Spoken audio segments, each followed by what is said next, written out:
Ну, начали. Высаживаю островных маток с острова Лангеок. Сегодня вот покажу примерно, как я это делаю. Ну, вот часть уже высадил. Вот Дима подошел, снимет, поможет мне потом разместить в моей теме.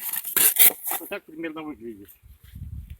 Цвет зеленый, это я так отмечаю пешец. Вот.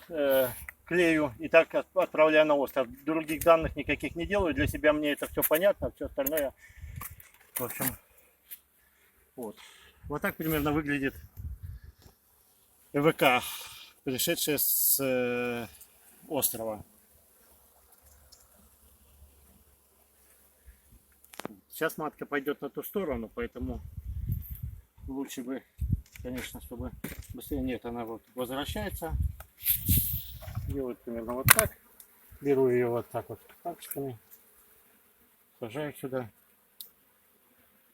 Номер 4 наношу на клеточку. А дальше уже дома будет делаться, ну, более такая-то, бумажки буду клеить, на которые буду писать номер там. И цвет будет, от цвета бумажки круглый такой кругляшочек.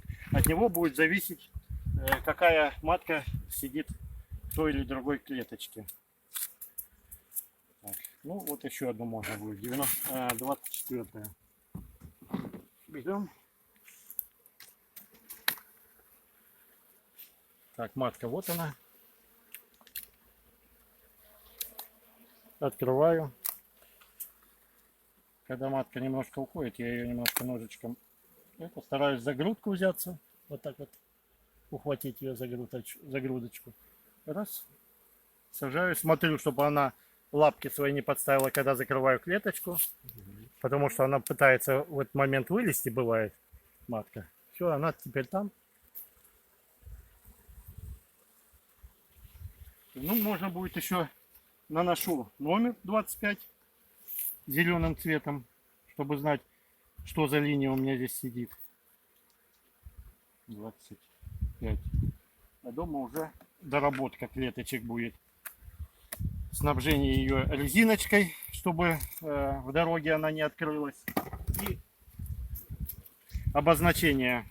Там уже курьер знает эти обозначения, и он и не открываю пока. Вот так они с острова приходят, чтобы матка не могла выйти. И я не открываю. Когда я потом ее использую, это же ЭВК для F1, то я открываю, и открытое положение означает, что здесь F1. Даже если я потом наткнулся, потому что у меня бывает, я иду ряд, и раз наткнулся. У меня открытое это, я всегда смотрю. Но обычно я еще и мечу.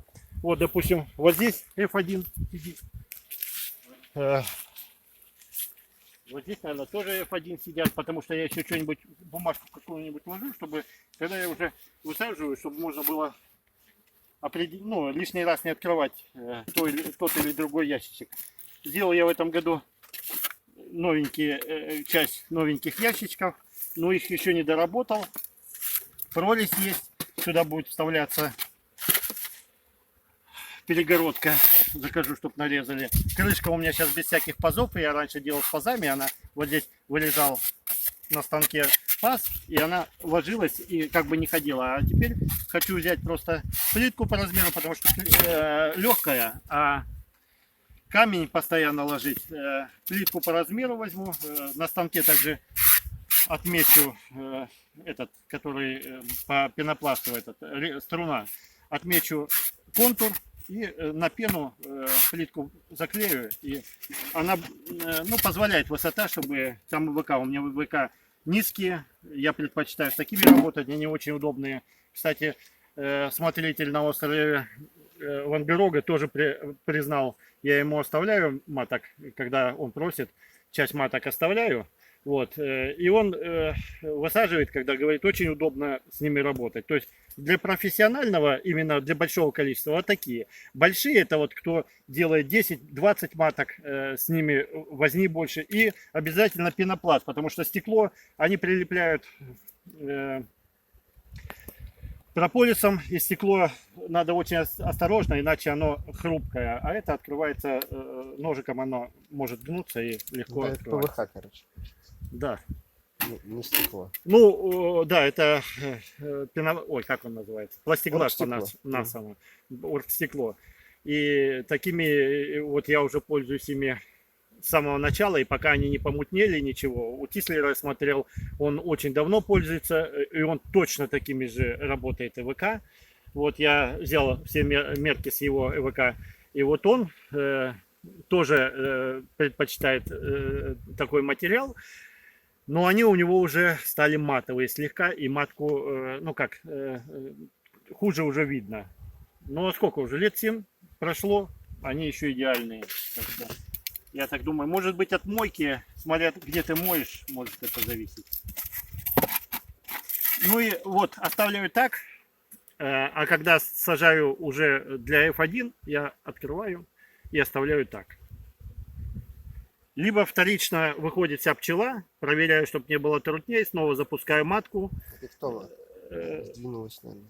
Матку, ну это, запускаю матку сюда и закрываю снова, и тогда отправляю на остров в таком виде. Сюда корм кладется, сейчас не надо.